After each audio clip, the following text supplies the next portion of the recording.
पाठ 9 लोकतांत्रिक उछाल तथा गठबंधन की राजनीति, यह हमको पढ़ना है।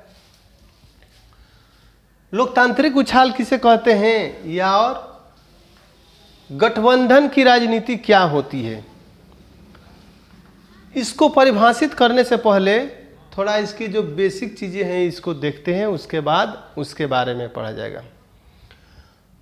भारत में प्रथम आम चुनाव 1952 में जो हुआ, तो चाहे 52 का चुनाव हो, 1957 का चुनाव हो, 1962 का चुनाव हो, इन तीनों चुनाव में कांग्रेस पार्टी को बहुमत प्राप्त हुआ। न केवल बहुमत प्राप्त हुआ बल्कि कह सकते हैं कि कांग्रेस पार्टी को भारी बहुमत प्राप्त हुआ। बाकी अन्य पार्टियां थी वह सिमट कर रह गई, यानी कह सकते हैं कि कांग्रेस का पूरा इसमें प्रभुत्व रहा। 1964 में आकर प्रधानमंत्री पंडित जवाहरलाल नेहरू की मृत्यु हो गई। पंडित जवाहरलाल नेहरू की मृत्यु होने के साथ ही अब कांग्रेस पार्टी का जो प्रभुत्व था अब वह वैसा नहीं रह गया। पंडित जवाहरलाल नेहरू के बाद लाल बहादुर शास्त्री प्रधानमंत्री बनते हैं और लाल बहादुर शास्त्री उन्हीं के दौर में भारत और पाकिस्तान का युद्ध होता है। 1965 में भारत पाकिस्तान का युद्ध होता है, लेकिन उस युद्ध में भारत को जीत तो मिली। अब लाल बहादुर शास्त्री का जो प्रभुत्व था, नेतृत्व था, उभर कर सामने आया। लेकिन ताशकंद समझौता के दौरान, यानी कह सकते हैं ताशकंद समझौता के लिए भारत के प्रधानमंत्री लाल बहादुर शास्त्री ताशकंद गए हुए थे, वहाँ पर उनकी मृत्यु हो जाती है। उनके बाद प्रधानमंत्री बनी इंदिरा गांधी। इंदिरा गांधी के नेतृत्व में भी चुनाव हुआ तो कांग्रेस को विजय प्राप्त हुई।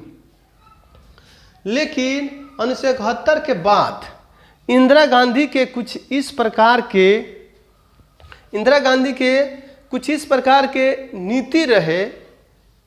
इंदिरा गांधी ने कुछ इस प्रकार के नीतिगत फैसले लिए जिससे आम लोगों में काफ़ी गुस्सा आ गया। सभी जो अन्य पार्टियां हैं आंदोलन पर आ गए। जयप्रकाश नारायण के नेतृत्व में आंदोलन हुआ और 1977 के चुनाव में कांग्रेस की पराजय हो गई। कांग्रेस के पराजय के बाद अब पहली बार कह सकते हैं कि गैर कांग्रेसी सरकार बना। 1977 में प्रधानमंत्री बने मोरारजी देसाई, लेकिन वे ज़्यादा दिनों तक नहीं टिक पाए। उनके बाद प्रधानमंत्री दूसरे व्यक्ति बने चौधरी चरण सिंह, लेकिन यह भी ज़्यादा दिनों तक नहीं रह पाए।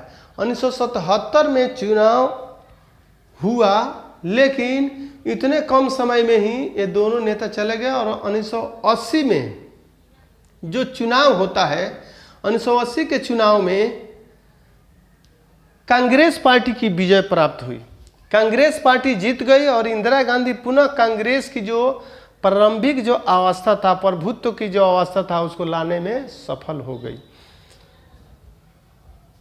1984 में इंदिरा गांधी की मृत्यु हो गई और मृत्यु होने के बाद इंदिरा गांधी की मृत्यु हो जाने के बाद नेतृत्व संभाला उनके पुत्र राजीव गांधी ने संभाला। 1989 में जब चुनाव हुआ तो यह जनता पार्टी की विजय प्राप्त हुई। जनता पार्टी की जीत होती है और जनता पार्टी ने सरकार बनाया और प्रधानमंत्री 1984 में इंदिरा गांधी की जब हत्या हो गई तो इंदिरा गांधी की हत्या के बाद अब नेतृत्व दिया गया राजीव गांधी को। इंदिरा गांधी पहले से राजीव गांधी को आगे कर दिया। यानी कह सकते हैं कि कांग्रेस पार्टी एक तरीके से अब एक निजी पार्टी की तरफ बढ़ गई, चल दी। और पहले से जो अनुभवी नेता थे वे पीछे हो गए। उसी में एक नेता थे विश्वनाथ प्रताप सिंह, जो नाराज होकर के जनता पार्टी में शामिल हो गए 1988 में। और 1989 के जब चुनाव हुआ, जनता पार्टी की सरकार बनी, तो उनको ही प्रधानमंत्री बनाया गया, विश्वनाथ प्रताप सिंह को। न केवल विश्वनाथ प्रताप सिंह कांग्रेस से अलग हुए, बल्कि राजीव गांधी के बाद जब नेतृत्व कांग्रेस का सोनिया गांधी के पास आया, तो सोनिया गांधी के नेतृत्व की निंदा करते हुए शरद यादव, उन्होंने महाराष्ट्र में राष्ट्रवादी कांग्रेस की स्थापना कर ली, अलग एक पार्टी बना लिया। फिर कांग्रेस से ही असंतुष्ट होकर के मुलायम सिंह यादव ने उत्तर प्रदेश में समाजवादी पार्टी की स्थापना कर दी, और उत्तर प्रदेश में उन्होंने मुस्लिमों, पिछड़ों को आकृष्ट किया। लालू प्रसाद यादव, यही काम बिहार में लालू प्रसाद यादव ने किया। लालू प्रसाद यादव ने जनता दल का स्थापना किया और बिहार में मुस्लिमों और यादवों और उसके बाद पिछड़ों की राजनीति शुरू कर दी।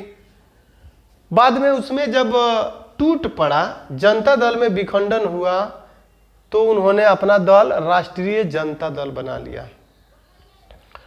कांसीराम, उत्तर प्रदेश में कांसीराम ने बहुजन समाज पार्टी की स्थापना की और दलितों की राजनीति शुरू कर दी। और इसी के साथ एक और पार्टी है, भारतीय जनता पार्टी है, जो हिंदुत्व की राजनीति शुरू कर दी। स्वाभाविक है कि अब क्षेत्रीय लेवल पर क्षेत्रीय जनता की जो क्षेत्रीय मुद्दे हैं वे उभरने लगे, और ये कई पार्टियां हैं अलग अलग मुद्दे लेकर के आ गए। स्वाभाविक है कि कांग्रेस का पतन होना ही था। 1991 का जब चुनाव हुआ, तो कांग्रेस सबसे बड़ी पार्टी बनकर के उभरी, लेकिन बहुमत नहीं था, तो अन्य पार्टियों के साथ गठबंधन बना करके उन्होंने सरकार बनाया। प्रधानमंत्री बने नरसिंह राव। फिर 1996 का लेकिन जब चुनाव हुआ, तो अब की बार जो कांग्रेस सबसे बड़ी पार्टी थी, बहुमत नहीं था, अन्य दलों के साथ मिलकर के जो जुटाया, 1996 में कांग्रेस पार्टी अब तीसरे नंबर की पार्टी आ गई। सबसे बड़ी पार्टी बनी भारतीय जनता पार्टी। भारतीय जनता पार्टी ने कई दलों के साथ मिला करके, हालांकि भारतीय जनता पार्टी से अधिकतम दल थे जो उससे जुड़ने के लिए तैयार नहीं थे, तब भी मिला जुला करके, चूंकि उनकी संख्या अधिक थी, यानी कह सकते हैं सबसे बड़ी पार्टी बन के उभरी, तो सरकार बनाने का निमंत्रण उन्हीं को मिला, लेकिन वे बहुमत नहीं जुटा पाए, इसलिए वे इस्तीफा दे दिए। उनके बाद संयुक्त मोर्चा का सरकार, जनता दल और अन्य दल है, ये सब मिलकर के संयुक्त मोर्चा का सरकार बनाए। प्रधानमंत्री बने HD देवेगौड़ा। लेकिन कुछ ही दिन के बाद 1996 की ये बात है, 97 में फिर से चुनाव हो गए। DMK पार्टी, द्रविड़ मुनेत्र कड़गम जो पार्टी है वह शामिल थी, उसने अपना समर्थन वापस ले लिया, यह सरकार गिर गया।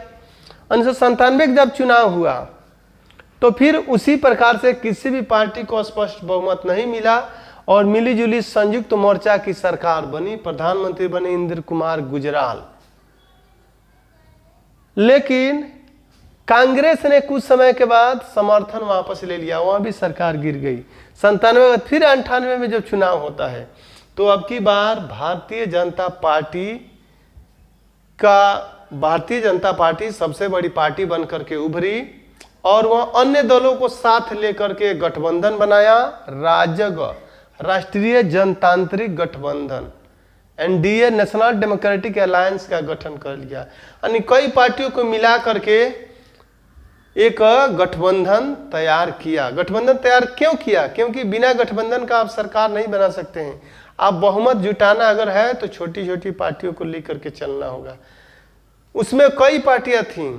प्रमुख पार्टियों में ही केवल अगर देखें तो भाजपा तो है ही, समता पार्टी है। समता पार्टी के बड़े लीडर जॉर्ज फर्नांडिस वे भी शामिल हुए, सरकार में भी शामिल हुए।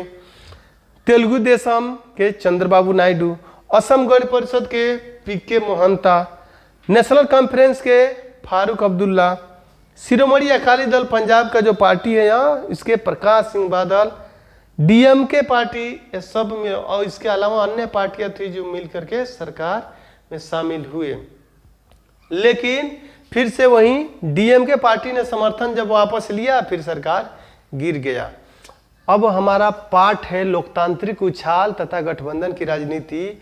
अब आते हैं लोकतांत्रिक उछाल है क्या। लोकतांत्रिक उछाल हमने देखा कि शुरुआत में एक ही पार्टी का प्रभुत्व रहा, एक ही दल चल रहा है, कांग्रेस उसी का चल रहा है। लेकिन 1990 के दशक के बाद स्थिति ऐसा आया कि कोई भी पार्टी अकेले सरकार बनाने की स्थिति में नहीं रही। वही पार्टी सरकार बना सकती है जो कई दलों को अपने साथ ले करके चले, और राजनीति का यही दौर कहलाता है लोकतांत्रिक उछाल। लोकतांत्रिक उछाल का मतलब लोकतंत्र में उछाल। लोकतंत्र है का क्या गुण होता है?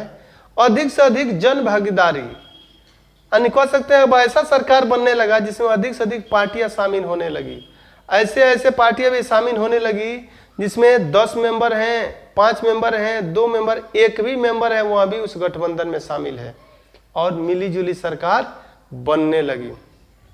तो लोकतांत्रिक उछाल हो गया, लोकतंत्र में उछाल। और ये कब से शुरू होता है? 1990-1991 के चुनाव के बाद। कोई भी सरकार है बिना मिलीजुली सरकार का नहीं बन रहा है, और मिलीजुली सरकार बनाने के लिए आपको गठबंधन करना होगा। गठबंधन मतलब गांठ बांधना, यानी जुड़ना, मिल जाना। यानी आपको सरकार बनाना है तो कई पार्टियों को मिला करके तब बहुमत जुटाएंगे और सरकार बनाएंगे। तो यही कहलाता है गुण, यह कहलाता है लोकतांत्रिक उछाल। और गठबंधन, चूंकि गठबंधन के द्वारा ही यह शुरू हुआ, इसीलिए इसको कहा जाता है गठबंधन की राजनीति।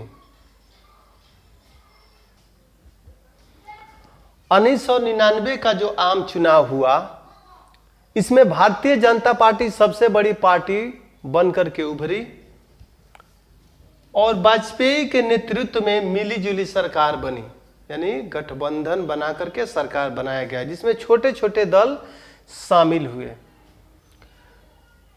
2004 का जब अगला चुनाव हुआ तो 2004 को पूरी तरीके से विश्वास था कि दोबारा हम जीत करके आएंगे। उस समय वाजपेयी सरकार के द्वारा शाइनिंग इंडिया का नारा दिया गया था, लेकिन इसमें भाजपा की अप्रत्याशित हार हो गई और कांग्रेस सबसे बड़ी पार्टी बन करके उभरी।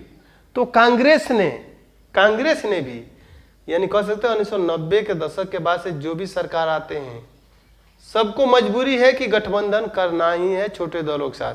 कांग्रेस ने भी वहीं गठबंधन की राजनीति की, गठबंधन और पार्टियों को मिला करके मनमोहन सिंह के नेतृत्व में सरकार बनाया। फिर 2009 के चुनाव में भी मनमोहन ही सरकार बना। अगला चुनाव तक यानी 10 साल तक मनमोहन के नेतृत्व में सरकार बना, और इनका गठबंधन कहलाता है, कांग्रेस के नेतृत्व का गठबंधन कहलाता है यूपीए कहलाता है, और इसका कहलाता है भाजपा के नेतृत्व वाला, ये कहलाता है एनडीए। 2014 में, अब 2014 का जो चुनाव हुआ उसमें भाजपा सबसे बड़ी पार्टी बनकर के उभरी, यानी भाजपा के नेतृत्व में जो गठबंधन बना था राजग एनडीए, उसको बहुमत प्राप्त हो गया। उसके घटक दल कौन कौन? भाजपा, शिवसेना, तेलुगु देशम पार्टी, लोक जनशक्ति पार्टी, शिरोमणि अकाली दल, अन्य पार्टियां, ये सब मिलकर के 334 सीट जुटाने में सफल हो गए और उनका सरकार रहा। अभी 2014 में यह सरकार ने अपना कार्यकाल सफलतापूर्वक सफल करके जो अगला चुनाव हुआ 2019, उसमें भी राजग ने मोदी के नेतृत्व में चुनाव को जीता और सरकार बनाया। तो 2014 से 2019 तक एनडीए की सरकार रही। अभी 2019 से फिर 2024 तक एनडीए की ही सरकार चल रही है, भाजपा के नेतृत्व में राजग की सरकार चल रही है।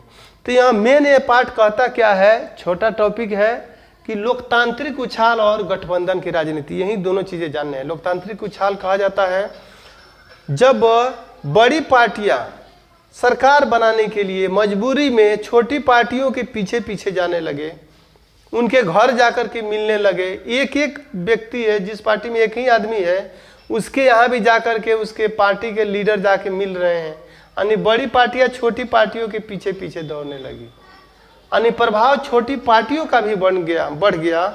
वही कहलाता है लोकतांत्रिक उछाल।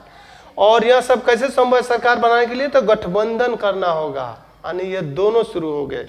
लोकतांत्रिक उछाल आया, इसी के साथ गठबंधन की राजनीति शुरू हो गई। कोई भी सरकार बनाना है, हमें गठबंधन करना है। समय से पहले भी गठबंधन हो जाते हैं और कुछ गठबंधन समय के बाद भी होते हैं, लेकिन इसके कुछ दोष भी आ जाते हैं। इसके दोष ये हो जाते हैं कि जो प्रधानमंत्री हैं, इस स्थिति में प्रधानमंत्री की स्थिति कमजोर हो जाती है, क्योंकि वो कई पार्टियों के सहयोग से बने हैं। कोई भी काम करना है, सबसे विचार विमर्श करना है। कोई पार्टी है टांग खींचने लगता है तो अपने निर्णय से पलटना भी पड़ता है। तो प्रधानमंत्री की स्थिति कमजोर होती चली गई। राष्ट्रपति की एक्टिविटी बढ़ जाती है, राष्ट्रपति अब अधिक सक्रिय हो गए। इसमें इसके अलावा एक कॉमन मिनिमम प्रोग्राम बनाया जाता है, यानी जो गठबंधन बनाया जाता है इसमें एक कॉमन मिनिमम प्रोग्राम बनाया जाता है, जिसमें यह तय किए जाते हैं, एक अलग एक प्रोग्राम तय किए जाते हैं, नियम तय किए जाते हैं जो सभी पार्टियों को मान्य हो।